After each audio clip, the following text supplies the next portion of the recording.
Dan terjadi lagi teman-teman ini ya. Jadi ada teman kita ini yang kena dismonet, katanya tidak dibayar.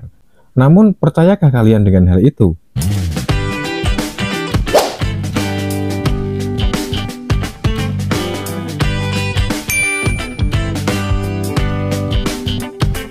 Assalamualaikum warahmatullahi wabarakatuh. Selamat datang dan selamat berjumpa kembali bareng Bahas YouTube ya. Jadi pada hari ini kita akan coba untuk menjawab salah satu komentar tentang dismonetisasi. Walaupun sebetulnya video-video saya yang membahas tentang dismonetisasi ini sudah banyak sekali teman-teman ya. Meski begitu ya tentu tetap harus kita jawab ya. Kalau mungkin kalian butuh penjelasan yang lebih mendetail, kalian bisa coba kunjungi video-video saya yang ada di samping saya ini. Oke, jadi mungkin kita akan mulai dari komentar salah satu teman kita ini. Ini ada komentar dari @anamselfish ya. Bang, channel saya dismonet bulan Maret. Waktu itu untuk bulan Maret saldo udah masuk AdSense sekitar 1,2. Ini 1,2 juta atau 1,2 miliar atau apa Pak. Kemudian bulan Juli saya monetis lagi. Bulan Maret kena dismonet. Kemudian Juli bisa monet lagi, tapi waktu di dismonet itu katanya ada saldo AdSense masuk sekitar 1,2 juta mungkin ini ya. Tapi setelah mengajukan monet lagi dan disetujui, kok AdSense-nya jadi hilang atau nol. Nah ini teman-teman, ini kalau dari pengalaman beberapa senior atau orang yang lebih dulu mengalami mungkin begitu ya. Ini bukan yang saya alami, karena yang saya alami sudah saya ceritakan di video yang tadi itu, dan terus terang saya tidak dibayar sama sekali ya.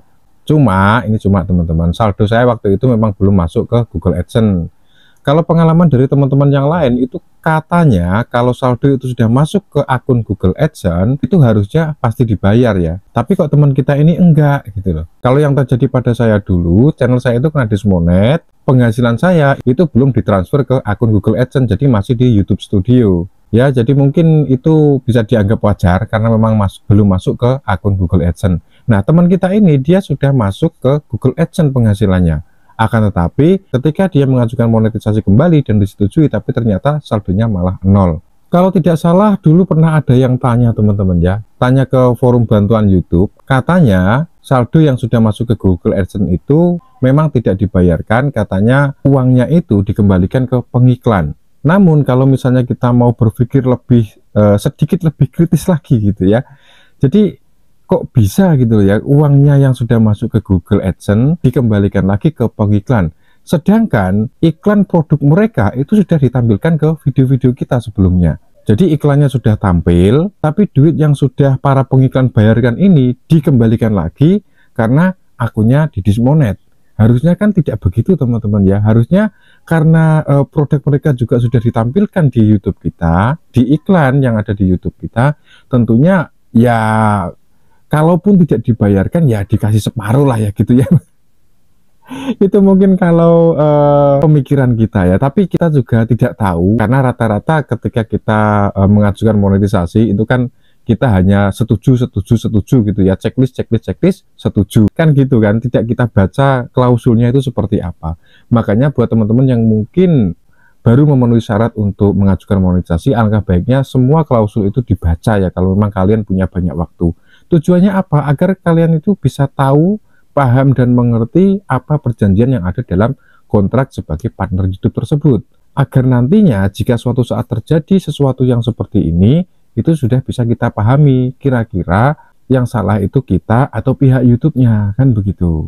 Kalau memang di kontrak perjanjian itu ternyata memang klausulnya begitu, ya kita mau bagaimana lagi gitu kan, kita cuma numpang di platformnya mereka kan begitu. Kalau seperti saya ini ya mungkin channel saya kena dismonet dan saya tidak dibayar, ya sudah nggak apa-apa gitu ya, karena terus terang saya juga tidak membaca klausul perjanjian YouTube Partner Program itu seperti apa gitu ya. Jadi cuma saya klik setuju gitu aja, karena saya sudah percaya kalau memang terjadi yang seperti ini ya sudah kita biarkan saja gitu. Jadi mudah-mudahan ini menjawab.